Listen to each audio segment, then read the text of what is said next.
Well, good morning, everyone. I'm so grateful to have you all with us this morning as we talk about kind of some tangible steps as we think about this world post-Roe. If you were in the room this morning, it's probably because you have not been living under a rock and you are aware that the Supreme Court overturned Roe v. Wade this summer, right? And as we all know, and we'll kind of touch on this, that didn't actually overturn or make abortion illegal. They just kicked it back to the state. And so we're going to be looking specifically at Texas, but we're also going to look at the general landscape of the U.S. as we kind of set the stage for post-Roe. Where do we go? Not only nationally, but, or not only in Texas, but nationally as well. And just a little caveat, if you haven't met me before, my name is Katie Fruge, and I serve as the director for the Christian Life Commission and the Center for Cultural Engagement. And this is a deeply personal issue to me from a couple of different angles. And I'm really thankful for that because it's enabled me to see some of the nuances and difficulties when we're talking about the issue of abortion. There's so many different facets and factors that go into a woman's decision to abort and the implications that happen if she chooses to abort or if she chooses not to abort. I was offered a medical abortion when I was 25 weeks pregnant due to anomalies with my daughter. She was born profoundly disabled, but she's doing great and has had just a thriving life. And that's made me quite an advocate to say that disability does not equal a death sentence. And I'm a big advocate to speak to women and encourage them to know that even if it's difficult and there's going to be challenges, there's so much joy to be had, and we need to really embrace and lean into those difficulties. However, I can attest it is not easy to live through a high-risk pregnancy. It is very traumatic and it is very difficult, and there's some very tangible ways that we can come alongside women and support them in those high-risk pregnancies and those difficult moments. And then also, on the other side of that, I deeply, deeply love women who have had abortions. And I have sat with them and cried with them, and I've heard their stories. My own sister, one of her testimonies is that she had an abortion in college, and she didn't tell anyone about it for 10 years. And the toxicity and the trauma and the damage that caused literally cost her marriage and cost quite a bit of damage. That God is faithful, and she has been healed and restored, and there's been a lot of healing in that. There's a lot of ugliness that went through that process too. And being able to sit with her and hear how lost she felt in those moments in college, hearing the trauma and seeing the effects that abortion had on her, not just spiritually and emotionally, but even physically, has really impacted and changed and given me a lot of sympathy and love for women who feel like that's the only option, because it really is. Sometimes they don't see another path out. And so when I talk about post-Roe, where do we go? I genuinely want to be able to just give a roadmap, not just for the women who are looking at the choice to abort, but as the body of Christ. I am so excited to tell y'all, we have the bandwidth, we have the manpower to make an impact in this moment. And there are so many ways that we can help be a part of a solution. So as we get going on there, we're going to do a quick overview of just the timeline of where we got to, how we got to this moment. Again, you're in this room, so you already know this, but we're just kind of setting the stage to make sure we're all on the same page. We know March 18th and 2018, Mississippi passed a law that banned abortions after 15 weeks. Now, this was against the state regulations, and immediately Planned Parenthood, or a women's clinic, filed lawsuit to that. And they anticipated it, they knew it. They were intentionally trying to challenge the law and challenge the status. So March 19th, the lawsuit was filed. Jackson's Women Health Organization filed it, and as we know, it just kind of escalated through the court systems. It would volley back and forth until it ultimately got to the Supreme Court. And as we all know, December 2021, it's not in here, December 2021 is when the oral arguments for Dobbs versus Jackson Health was first heard. And for those of us who listened to it, there was a little bit of this doesn't sound like the normal oral arguments we've heard. We knew that Roe v. Wade has been the standing precedent for almost 50 years, and the Supreme Court really, up to this point, had not really wavered on precedent. That's an incredibly important just thing for the Supreme Court. But we could really kind of tell, even in the arguments, there was intrigue, there was interest. And then May 2nd, a leaked draft that was verified, that was written by Justice Alito, was put out that indicated that they were considering overturning Roe v. Wade and upholding Dobbs. And we tried to hold our breath. We were like, okay, we're not getting too excited yet because we know that justices can change their mind, and we know that this is a moving picture. But at the same time, at the CLC, we immediately started trying to get our ducks in a row because we knew that this could be a very strong indicator that Roe v. Wade was very soon to be overturned. Now in Texas, we were a little bit unique because we also had the HB 8, right, which is the heartbeat bill, right? So in Texas, even before Roe v. Wade was overturned, we had a civil law in place that said that women who had had abortion after the fetal heart rate was detected were liable for civil litigation. So we were already kind of living in a weird post-Roe world here in Texas, and we were already kind of trying to read the tea leaves and see what does this look like. And then, of course, as we all know, June 24th, 2022, the Supreme Court overturned the constitutionality of abortion and reversed Roe v. Wade, thus kicking it back to the states. So that's kind of how we got to this point. And we remember that, it's, you know, I don't even know how many days it is now, but the 100-day mark post-Roe was kind of a big deal, not just for pro-life, but also for pro-choice advocates, because what everybody's trying to measure right now is what does this actually mean and how is this impacting the states? And that's an interesting thing as we look at it. Before Roe v. Wade was overturned, there were already several states that had what we call trigger bans or trigger laws in place. Texas is one of them. Basically, they had laws on the books that said, abortion's illegal, but because abortion was a federal constitutional right, that law was mute. So we had about 15 states in the nearby area that had trigger bans ready to go should Roe v. Wade be overturned. There were 66 clinics across those 15 states. And they all stopped offering abortions within the first 100 days. Prior to June 24th, 15 states had a total of 79 clinics that were providing abortion services. And as of October 2nd was the 100-day mark, that number dropped down to 13, and all of those clinics are within Georgia.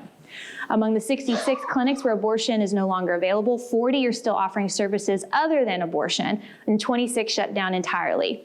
If we look at Texas, pre-Roe, we had 23 clinics in Texas that were offering abortions. And post-Roe, obviously, 0 clinics are now offering abortion. However, 11 are still open for other services. So about half of them closed and just stopped operations altogether. And then the other half are still doing some type of a service for women right now. The data right now, as we're looking at it, post-Roe, we can see that legal abortions provided by a clinician in the first 100 days after Roe v. Wade was overturned dropped by about 6% nationwide from April to August. But what's interesting in this number, that's encouraging, but it's kind of fluctuating all over the place. Abortions went up in states where it's kind of solidified and it's not in trouble, like California, abortions went up. Texas, they went down. In the states where the trigger bans, they went down. So it's kind of a moving picture. But what's interesting is it also highlighted a 33% jump in abortions provided by what they're calling these virtual-only clinics. This rise in virtual clinics is going to be really important to the conversation about abortion going forward. So basically, earlier in 2022, the FDA, not just because of COVID, but it kind of happened during the time of COVID where people didn't have easy access to get out and go about, said that you could get prescribed what we call basically the abortion pill. It's a 2-part pill, and that you could get it without actually seeing a doctor in person. So you could do telemedicine and get that medication prescribed to you. So that happened in 2020 when they still weren't really thinking that Roe v. Wade was going to be overturned, and it was really maybe more of a COVID issue. But with Roe v. Wade now overturned, within the first 100 days, we have seen an incredible surge on these online virtual clinics. In 2021, over half of all the abortions that were performed were medicated abortions. And that number is going to absolutely increase as we're kind of seeing this surge in these medical clinics. So that's really where the struggle is now. As we talk about the legalities and everything, we have laws in place. I don't think you're supposed to mail abortion pills and things like that, but it's incredibly difficult to implement that unless you're going to check every single person's mail. And so they're kind of, people who are seeking abortion and abortion providers are really kind of finding this loophole in the system now with telemedicine to be able to still provide people access to abortions even if abortion is illegal in that state. And it's a pretty well organized machine at this point in the game. So the primary supplier right now is coming from a Dutch organization called Aid Access, and it's Dutch, it's a Dutch doctor, and they can prescribe, they have clinicians, they'll do a whole virtual visit with the woman, and then they will ship her the abortion pills to be able to take, and then they'll follow her care and all those kinds of things. And there's really, as far as the US goes, it's just not a way that we can kind of tap into that because it's an international organization. We also see new websites that are customizing access state by state. So if you want to go on to Plan C, you can look up your state and see what kind of access you can get in your state to get the abortion pill. So you can see on here, this is Plan C, and it gives me a whole list of different ways, and you can scroll down, that you can have access to get the abortion pill, to get that medicated abortion. Again, already in 2021, when Roe v. Wade was still in place, half of the abortions that occurred were these medical abortions. And it's incredibly important that you take them early. That's one of the reasons why it has to be done with a clinician to follow you, because you need to make sure that the woman doesn't have an ectopic pregnancy, and you need to make sure that she's not more than 10 to 13 weeks. 13 weeks is the absolute limit, because it can become incredibly dangerous if she takes it just on her own or without that after that point. And interestingly, even just, I think it was a week or two ago, the FDA even put out a warning telling women not to take this without a doctor's supervision, because what they're seeing across the board is now you have some people who are basically stocking up on these medicines, and so will take it as they see, if they think they've got a pregnancy scare or something like that. And you have clinics all over the world that are more than happy to ship it to them for little to no cost, and they'll just keep a supply of them on hand. And for a lot of reasons, that's a dangerous situation, and that's why the FDA has even stepped in. And this is a clip from the FDA's website that actually is telling women not to do this. So the reason I share all this is because here's the bottom line. Abortion is illegal in Texas, but all indications point to the fact that it's not going away in Texas. So what we need to do is fix our minds to making abortion unnecessary and unthinkable. We need to look at the reasons and the causes that make a woman think abortion is the option that she needs to go with. Because we've got the laws in place at this point. You can't mail medical abortion pills. You can't have an abortion in Texas. There are no clinics in Texas offering abortions, and they're still happening. So what are we going to do about that? First thing I would encourage you to do is to consider to look to factors that contribute to a woman's decision to abort. Now, we actually have an unexpected good resource here, and this, the irony of this, but the Guttmacher Institute, it was actually the research arm of Planned Parenthood for many years, and they've got an incredible amount of data that they have compiled and shared with us and with the world about abortion in general. Like, they are just a research machine that just spills out information about abortion. And some of the things they have found is very interesting. The overwhelming majority of women say that they would choose to abort if certain factors would be different. And so we look at the factors, according to Guttmacher itself, of reasons that women say that they feel like abortion is the option that they need to go with. So these are some of the tangible things that they say that are hindrances to them being able to choose to carry. Access to childcare. I have 3 kids, and I will testify childcare is expensive. It is really hard to get affordable childcare. And if you are already struggling, if you're a young mom, if you don't have a college degree, you have so many hindrances to be able to already get a livable wage. And if half of your income is already going to childcare, that just seems like a mountain that is not scalable for you. Need for affordable housing. Right now, I believe the numbers HUD is putting out is that there are 36 available homes for every 1,000 applicants. We do not have enough affordable housing for families right now, and that is a crisis that is especially in Texas. Lack of health care or insurance. We're going to talk about this in the next slide. Texas is at the very, very bottom, literally 50th, in women who have access or women who have good health coverage right now. The need to work, have other children. This was one of the ones that broke my heart the most. The majority of women, I think it's about 52% of women who have abortions already have a child. So when they're considering this, they're not doing a what-if situation. They're looking at what they already have on their plate, and they're just saying, I can't handle any more of this. I can't afford another mouth to feed. I can't afford another child in childcare. Other reasons, interference with career. There's quite a few places that still just aren't friendly for moms. I'm a working mom, and I'm so thankful that Texas Baptist is probably the gold standard in being accommodating and friendly and allows me to do what I need to do and still be the mom that I need to be.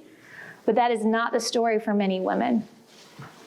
Interference with school. My own sister's story is that she had an abortion because if the school that she attended found out that she was pregnant, it was a Christian university, not in Texas, she would have been kicked out. And she would have also lost her scholarship, but she would not have been allowed to continue. Lack of relational support, we're going to hit on this a little bit more later too, but 48% of women who choose to abort say that they do not have adequate or any relational support.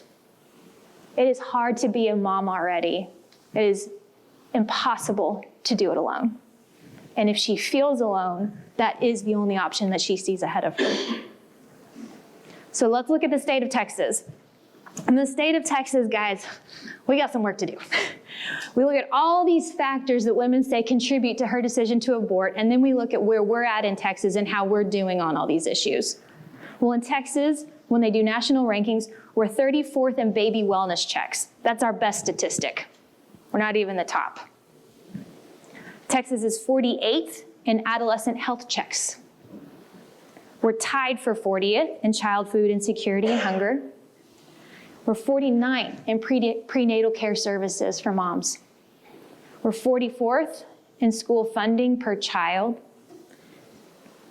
And then probably the worst one for us is in 2019, we ranked dead last in health coverage insurance for women between the ages of 19 and 64. It means almost a quarter of all women in Texas are uninsured, which is double the national rate.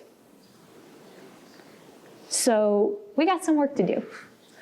But it's also encouraging because that means we've got work to do. There are things we can do to move the needle.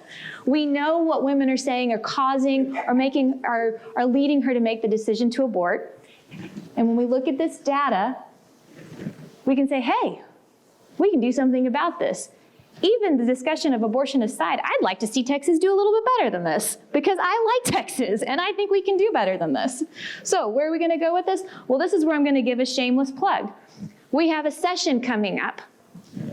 And in this session, right now, our comptroller is estimating that we will have a budget of $149 billion, that's with a B, in general funds. We are going to have an extra $27 billion in surplus. We'll literally, this upcoming session, have more money than we know what to do with. And I have a lot of really great ideas on where that money can go. One of my predecessors, Susie Painter, once told their director of public policy, just go to the Capitol. Just go. Be there. Let them know what you care about. Make sure they hear you. And so we are going to the Capitol. And I would love for you all to come with me. So this QR code will take you to a Google Doc where I would just like you to fill out your information. And I will keep that nice and confidential. But as we are going, if you would like to come with us and speak to our representatives and make sure that they know that we care about pro-life legislation, that it's not enough just to make abortion illegal, that we have pro-life legislation that we want to support in this upcoming session, come with me. Tell them that. I want them to hear from you. And it's also fun. So I'll bring this back up too if y'all want later, and I probably will end it on this side as well. But that's not the only way that we want to help make abortion unnecessary and unthinkable. Because there's a lot of work that we can do even within our churches. We need to make sure that our church is a healing place for post-abortive women and for abortion vulnerable women. We need to be safe to share about our spirals, because we all have them. And I just wonder what would have happened if my sister was in a space mentally and spiritually and emotionally where she was safe enough to share how bad things were getting for her. And I had to repent and apologize to her for not being that for her. I was just kind of going on with the status quo, and I didn't see what was happening even under my own nose. And with the data that we're seeing, just candidly, these are women in our churches. These are not women that are kind of out there. They're in our house. They're in our pews. So we need to be very intentional in how we cultivate the conversation, not vilify them, but hear them in their cries. There is plenty of space in Christianity for conviction and compassion. It is good to have conviction and passion for the vulnerable amongst us, the unborn being some of the most, obviously. But that should never stand apart from the people who are hurting and need compassion, to listen and hear their cries. It really is the embodiment of James 2 by showing our faith through our works. I sometimes remind people one of the most kind stories that I love about Jesus in the Gospels is when he met the woman at the well. And I love that because he met her at the well, in her shame, in her moment, and he spoke truth to her. But he did it so kindly in a way that she was able to be healed, not condemned. And she went and told others of the work that he did. There's a couple of things I think we could do also in this. I think there could include some special trainings about understanding trauma-informed care. You could do trainings on, there's programs specifically ministering to women to be able to tell their abortion story and to be able to be honest about it. I also think at a real practical level, let's be honest about the things we struggle with. Because we know sometimes in church we just like to smile and kind of go about our day, and it's a hard place to really share about your addiction, the challenges that you're facing, the family struggles, the violence that you're experiencing in the home. We have to make church real so that we can be real people. More often than not, when a woman is looking at the decision to abort, it looks like an unscalable mountain. Really, at the end of the day, what she is looking for, what she needs more than anything, is to see the path. And that's something we can help her with. That's something we can do. We can say, I know this is going to be hard, but I'm going to be here with you for every step of this. And here's the steps, too. I'm going to help you figure this out. 48% of women who choose to abort say that they have little to no relational support. And the vast majority say that they would parent if circumstances were different. So let's be different. Next thing I would recommend is that we need to start partnering with ministries already serving as boots on the ground. And there's a couple of different ways we can approach this. So first, within your own church, make easier on-ramps for existing ministries. There is not really, and sometimes it's not a problem of lack of resources. It's connecting the people with the resources that are in their community. So if your church has resources that you are already offering to your community, please, if you have a crisis pregnancy center in your community, let them know about it. I've talked with executive directors of these resource centers, and she said, I would just love if when I have a young mom in my office who's terrified, just got a positive pregnancy test and doesn't know where she's going, if I could give her a handout that says, this is, First Baptist, and this is all the different services and ways that they want to come alongside you and help you in this. And they're going to love you. And here's how you can connect with them. And here's all the different ways that you can meet with them right now. So make sure that the ministries that you're probably already doing in your church, make sure that they're being communicated effectively in a way that's reaching the people that need to hear how to connect with you. I would also highly encourage offering opportunities to come to church that aren't on Sunday morning. because that can just be really heavy for someone who's living in a crisis. If she's already in a state of trauma, coming in on a Sunday morning blindly could be kind of hard. But maybe coming to like a Wednesday night or Friday night kind of thing, that's safer, a little more casual, just not as much on the line. And that might be an easier on-ramp for her to be able to become connected with your church. And then also do what I call expanding network currency. Churches wanting to be more involved in crisis pregnancy centers can begin partnering. And finances are good. They're always going to take your money. They need your money. So be sure to give them that support. But there's so many other ways to connect and support your local pregnancy resource center. So when they're talking about the things that they really need, they need mental health support. They need mental health services, not just for the moms. They need it for their staff. They have had a brutal year. When the heartbeat bill was passed, they were the victims of awful, awful hate. They received phone calls. I talked to one executive director who had to start locking her door because of the people that were coming in threatening violence. And she said, I can't let my staff have that. So she's the only one who answers the door, and it's locked every time. And she's the one who has to go to that front, literally the front line, and see if it's a friend or an enemy who's about to come into her door who wants to hurt her. So they need a lot of support. They would love some GED and ESL resources. Oftentimes, women who are abortion vulnerable either have little to no education. They might need some support. They're disproportionately a minority.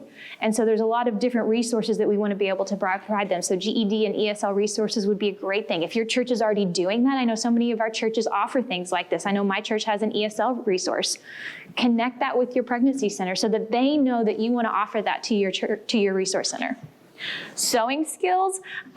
This is such a little thing, but man, everybody just loves a good baby blanket, just some kind of a gift to let them know. So when I had my crisis pregnancy situation, my local pregnancy center, just because they're wonderful women and I love them, they heard what was going on and they brought me a blanket and they said, this was made by the women of a local church here, and they prayed for your baby the entire time they were making this.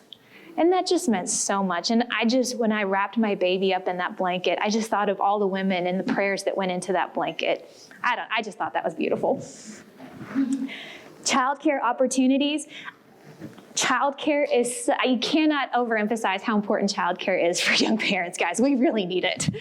However, your church is probably already doing things, that, even if it's not formal, that could be childcare. If you've got VBS, backyard Bible clubs, all sorts of different times that the mom can come and just get a couple of hours for free, let her know about that. If you are doing those things, make sure your resource centers are aware of this and that they know, because they don't just need resources for a newborn. Remember, over half of the women who have abortions already have a child. So they may have a toddler or a grade schooler who she would love to come to your VBS or some kind of child's program, maybe a Wednesday night thing, just to get a few hours to go grocery shopping or to just take a nap or whatever she needs to do. There's a lot of practical things that she would do at that time. So make sure that she knows that you're offering that already. Again, these are things that you're doing in your church. I know you are already. Print supplies, office support. This is such a tangible thing that I had never even thought to consider until one executive director told me from a resource center. She's like, printing stuff's expensive. I wish that a church would just sometimes call and be like, hey, can we print something for you? Can we bring you some paper? They often are running on a shoestring budget, mostly made up of volunteers, maybe one or two paid staff. Any way that we can help alleviate lifts the whole boat. So it's just a very tangible thing you can do. And resume assistance, that's huge. Oftentimes these young moms, they need livable wage. They need help getting connected with good jobs. And just if you've got resume skills or if you've got people who can help polish up on that, I needed help as a master's student. I had no idea what a resume was supposed to look like. How is a girl with a high school education or maybe a few college credits, how can we help polish her resume so she can land a higher job so that she can have a livable wage, so she can choose, so she can see that path forward, so she can parent her child? So those are some things that you're already doing in your church and connecting with them. There's a new resource as well. So there's other places. So you're like, okay, our church is doing this, but I have no idea how to connect with the resource center. I don't know what the resource centers are in my area. So that's the handout. If y'all saw the handout when you came in, that's what this is about. So There's a program that has consistently been growing in the legislative session, probably will get more money in this upcoming session, called Alternatives to Abortion, A2A. A2A is a program that was in the 2021 legislative session was allocated $100 million over 2 years, so $50 million one year, $50 million the next year, to support programs and organizations that help women and families. If you scan that QR code, or if you scan it on your thing, it's gonna take you to a PDF, and don't freak out. So when you open up the PDF, it says fiscal report. It's just the easiest way to get you the list. Scroll down a few pages, and then there is a list of every single pregnancy resource center in the state of Texas that has received funding through the A2A program. They are most likely pretty well vetted in some capacity because they had to fill out some applications. And they're also, because they're getting funding, you can know that they're already established and planted, so you're not dealing with a lone wolf situation. So it's a real tangible way to get connected if you don't know one in your community, or if you're wanting to see what other ones are available in your community. I think this is a great resource. They're already getting funding, and they're probably going to continue to get more funding as well in this upcoming session. I hope that they rename it, because Alternatives to Abortion is probably not a great title in a state where abortion is illegal. But the program is definitely going to continue. It's a very popular program as well. So that's another way that you can get involved with just so many different organizations that are doing so many different things, but we're all working towards the same goal of being able to make abortion really unnecessary and eventually unthinkable. And if you don't want to work with a local one, and you're like, I'm not really sure about that, or maybe you want to work with a bigger organization that does this, these are 3 that I have personally vetted and would encourage anyone to work with, and we're hoping to grow this more and more and more. So Buckner, I'm going to come back in a minute to Buckner because they do so much, but Buckner's our friends. We know Buckner, we're Texas Baptist.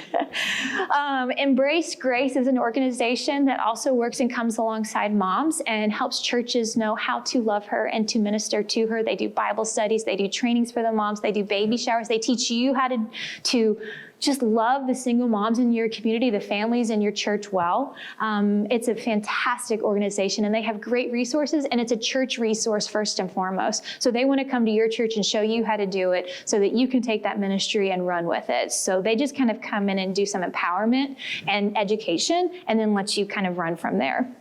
And then a new one to me that we met earlier this year through Texas Baptist Connections is Lifeline Children's Services. They have similar resources that Buckner does, but they run in a little bit of a different lane. But one of the things that Lifeline does that I love is they have church resources. They have a whole church engagement page on their website where they want to come in, and they have great promotional material just to help you navigate how to talk about some of these topics. They come in and talk about things that you can do, different resources that they can offer. But that's another very beautiful organization that's really committed to trying to help have a holistic approach. So Lifeline, like Buckner, also does foster care and adoption services. And so you kind of have this component where they're doing church engagement, but then they're also doing But if this is something you really care about, you can come over here, and here's another way, kind of the next level to get involved. And then kind of going back to Buckner, it was really outside of the scope of this presentation, but I do want to spend a few minutes here before we conclude and open it up for any questions, that the foster care system in Texas was already broken, and there's a lot of challenges. And as we talk about post-Roe, I just don't see a situation in which the foster care system isn't going to be more stretched and just has even more issues. And so post-Roe, where do we go? Another critical thing is going to be turning our eye to the foster care system of Texas, the orphans that are literally living in our communities and neighborhoods.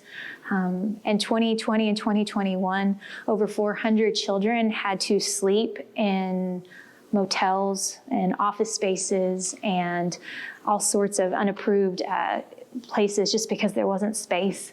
And some of it was good because they were kind of tightening legislation and tightening oversight, and they found some people that kids probably shouldn't be sleeping in their houses and stuff like that, so that's okay.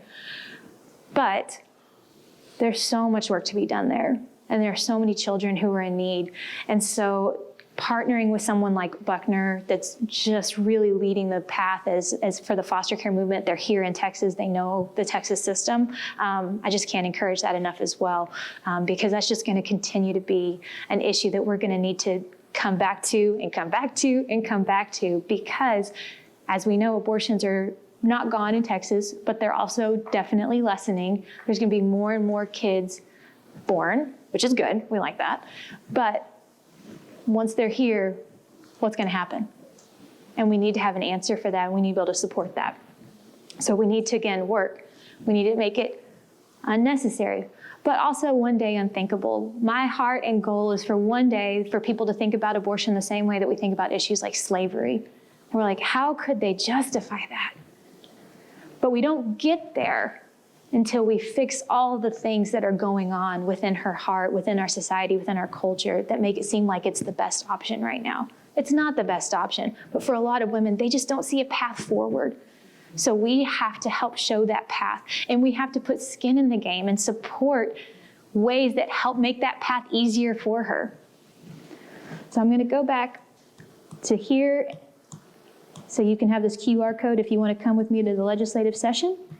But other than that, I want to open it up and just see if there's any questions that I can answer about any of the data points or information that I've shared this morning.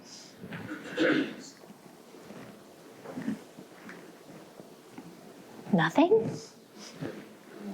Oh, yeah, go ahead. Could I share just a couple things, maybe as encouragement or some ideas, things we've learned from other churches, and a prayer request for us actually in El Paso. We're right on the border with New Mexico, which is a very open, welcoming, encouraging. They're funding people to come from Texas to New Mexico to get abortions. So that's a big prayer request for us. The organization, the clinic that was part of that dog's case, they packed up and they moved to New Mexico. So that's 35 minutes away from my house. So it's our neighbors, it's happening here. But, you know, as you were speaking and talking about those alternatives and ways for church to get involved, the Embrace Grace groups are phenomenal. I mean, they really, really are phenomenal. There's a neighboring church, not Baptist, but we forgive them. So I highly recommend that. There's another church in our association that, and maybe this is an idea for y'all, if you have big churches and you have a lot of space, you're not sure what to do. They took part of their education building and they don't use, and they converted those classrooms into offices for different organizations, Youth for Christ and all sorts of things. But what they did was they took a couple of their rooms and they fixed them up, I mean, real nice, like hotel quality, and they made it, they got secure with camera and all that, and they gave the key to our county child protective services. So if there's an emergency situation, they can just go anytime, day or night. They can stay there for 2-3 nights there, you know, with the counselor and the kids. It's a safe, wonderful, beautiful place. Then the room right next door, they converted it to a clothing closet with new clothing, not the old stuff that wasn't even good enough for Goodwill, right? And all that. And I just, man, I so admire that. I'm like, what an incredible way to use this whole space instead of saying, how are we going to do, what are we going to do? We're going to have to shut down or whatever. Man, it's continuing to be used for the Lord's work, right? And then just one other thought is, you know, a lot of times in churches we say, how do we get young people into the church? Well, maybe one way is preparing for these young teenage, college-age single moms like you were sharing about. They're young people, right? Mm-hmm. If we embrace them with grace and care and support, and then just think about 18 years down the road when their babies are born, and their mom said, hey, this First Baptist Church or Grace Baptist or whatever Baptist church, they gave us this blanket, they gave diapers, they did all of this. I don't know, but I think it's going to make it a lot harder for that kid to walk away from church and the Lord when they're 18 if they did it from the start. The church is very Yeah. So, it was just That's good. Thank you.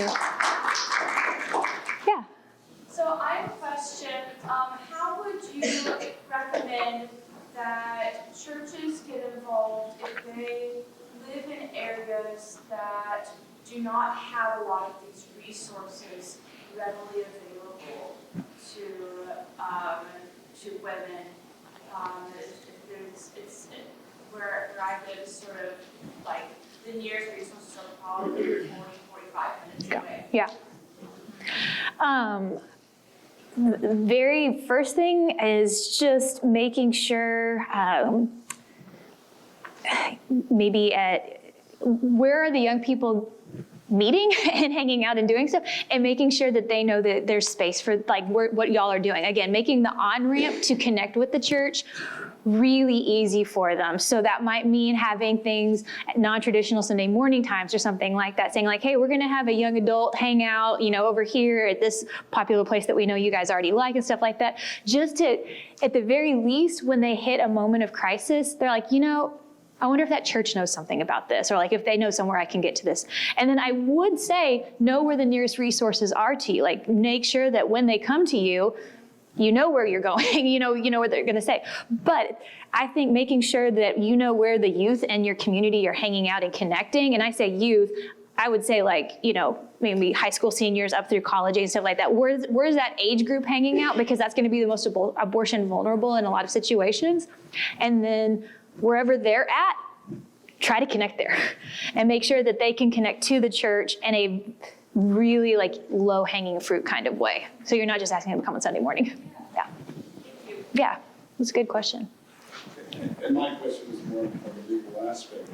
How proactive are men in the lives of these women that are having abortion? Statistic-wise, I want to know how men are involved, because I think we should be accountable. Yeah, that would be good. If we're making decisions for women, how can we sit here and tell them whether you can or cannot have an abortion? That really is, statistically. And number two, Oh, go ahead, yeah. the other one I have, how many people are standing in line right now in to foster these children that are going to be born? Do we have statistics in that respect? Well, we don't have a negative because we know we have kids just sitting in the foster care system. Yes, for 12 years. Okay, yeah. We dealt with foster care. Yeah. Nobody wanted to take care of these children. Now, we're going to have more children in the system if women continue having children, more children.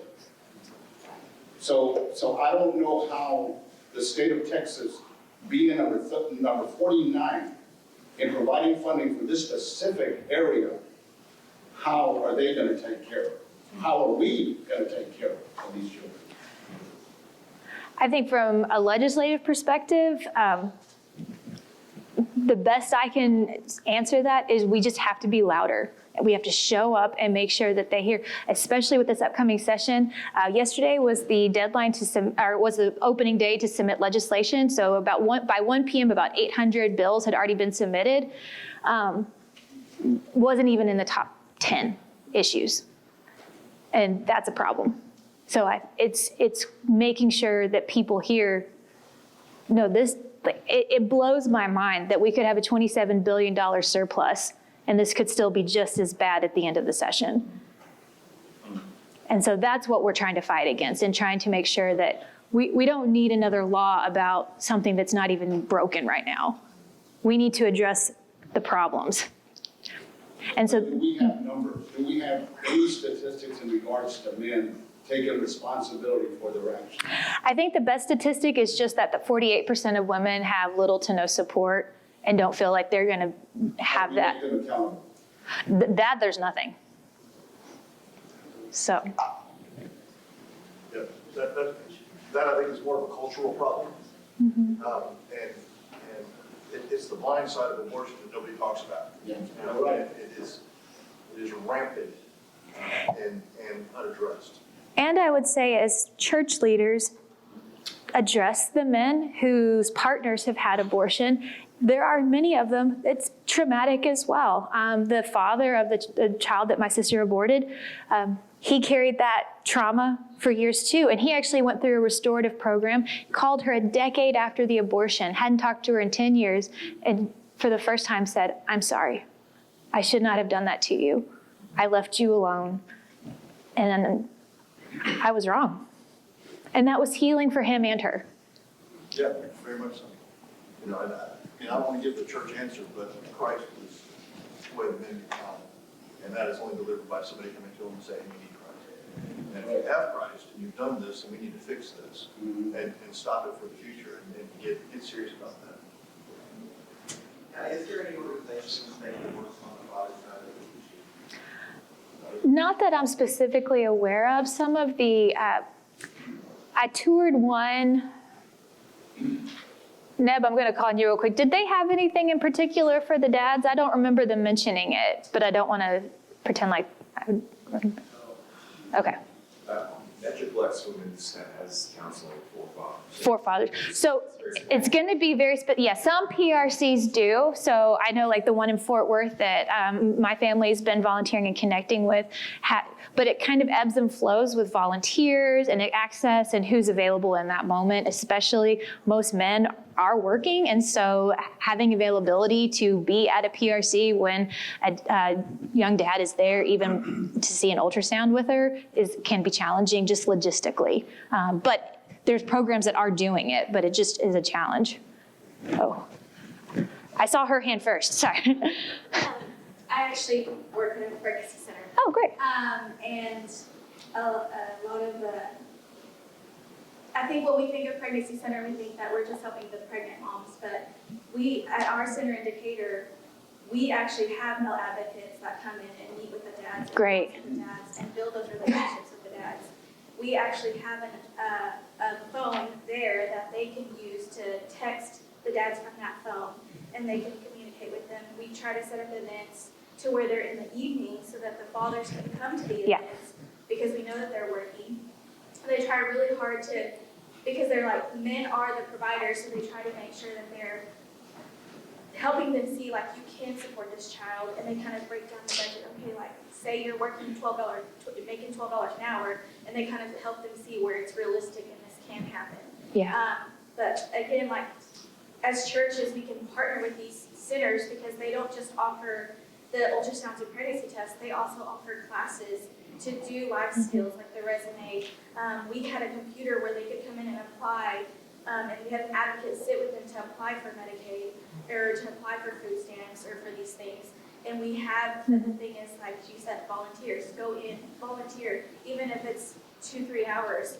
Come in and volunteer and meet with these women or meet with these men or teach a class. You can come in once a week for an hour and teach a class on budgeting, life skills.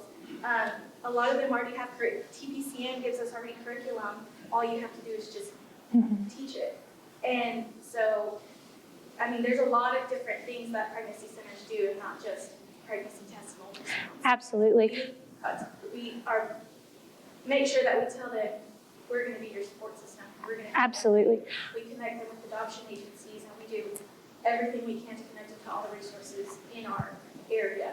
And so I would just say that as a church, volunteer and help out your local pregnancy resources. One of the things you mentioned on there that is so important, just to kind of throw out another idea too, you mentioned helping them apply for governmental assistant programs. That's huge. So many of our resource centers do. I wish every single one of them did, because I have a PhD, but during my studies, during my master's and some of my PhD studies, we were just broke. And I was on SNAP, I was on WIC, and I was on all the programs. I was on Medicaid. They're really hard to apply for. Like, you should not have to have a master's degree to be able to figure out how to do these things. And they're hard. Are we out of time? No. Oh, okay. I'm from Amarillo, just a technician. Oh, yeah. But we have a very strong regional program called CareNet. Yes.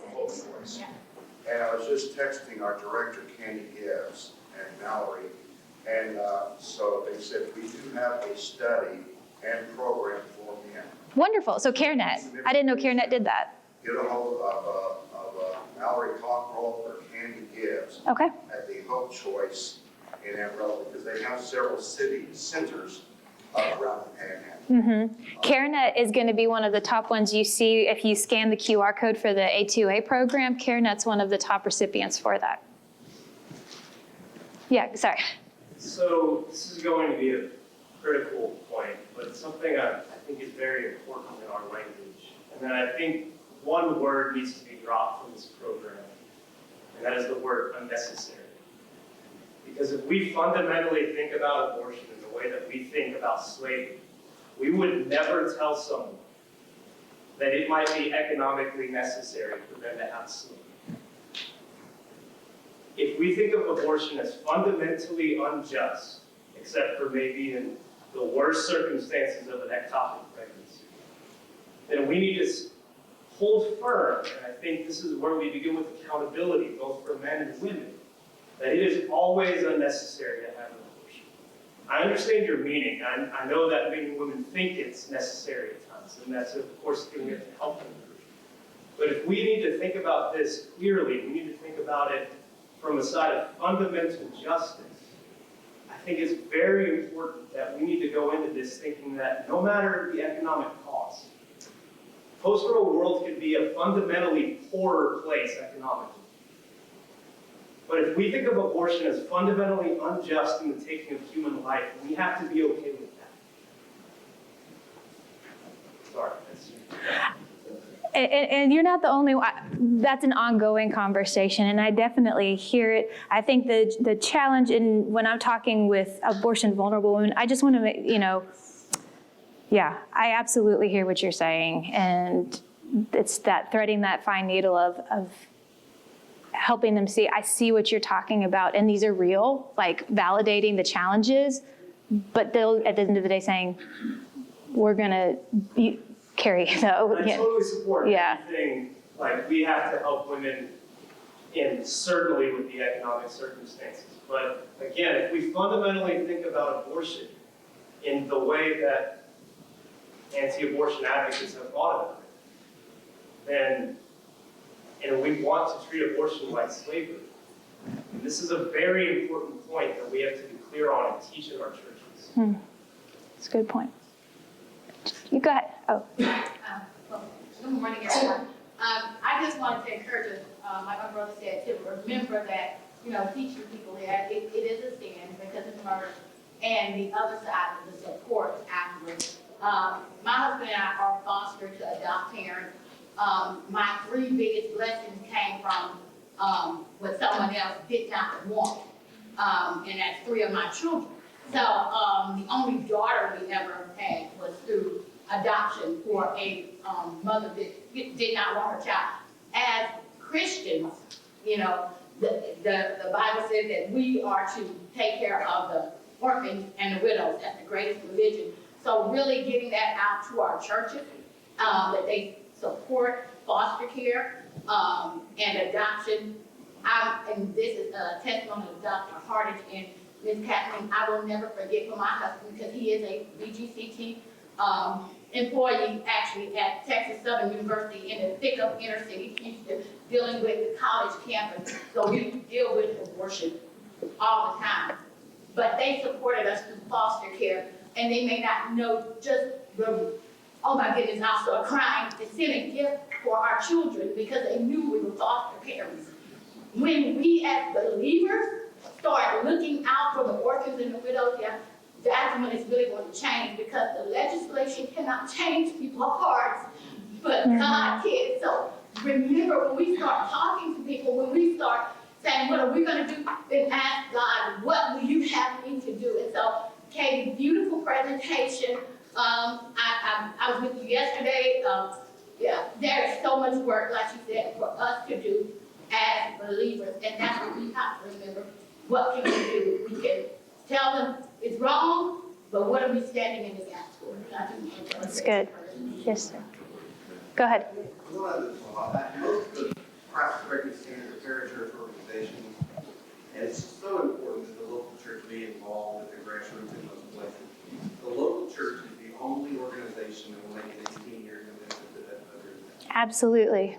That's a good point. Find pathways from that crisis pregnancy center into the next 2 decades will really fail. And it's a low-hanging fruit. The relationship is already organic and there. I was talking with Joe Poyman, who's the executive director for Texas Alliance for Life, and he was talking to me. He's like, Katie, most of my people are Baptists. The volunteers in these buildings are Baptists. The directors are Baptists. There are so many connections here. They're not formal, they're kind of as a mission of, somebody at the church or something like that. But it's such an organic relationship that's already there. So it's just intentionally cultivating and growing it. I think we've got time for one or two more. Go ahead. A partial answer to some of these questions is asked, when does human life begin? It's reasonable to assert that human life begins at the union of sperm and egg, so that causes incredible legal and social problems. It's also reasonable to hold that human life begins at inspiration, at first breath. And we all know that a fetus that never breathes is stillborn. And that answer allows addressing the question of abortion from a different perspective. Definitely. Did I see one more? Oh, go ahead. I'm sorry. I want to say one thing about the untruthfulness that is being broadcast over many of our major airways. That needs to stop. They are telling that the decision by the Supreme Court outlawed abortion. That's right. It did not outlaw abortion. Outright lie. Yeah. And that needs to stop somewhere. We're trying. I agree. Yes, sir. And Some of the statistics, is the vast growth of Texas so the reason we're down? No, it's more just the impact of the heartbeat bill, and then just with the trigger ban that went into effect. It went into effect 30 days after but when the leak was briefed, that's when they started measuring it to say, okay, with the leaked brief, if women see this coming, what's going to happen? Women in California, it went up. Texas, it started going down. But on the other side of that, we know that women traveling outside of Texas to get an abortion went way up as well. So it could just be Texas numbers went down because they were going to states that they knew they could get one. Yeah. Yes, sir. In the back. Part of this is just semantics, but I think semantics become very important. When and you hear it more and more,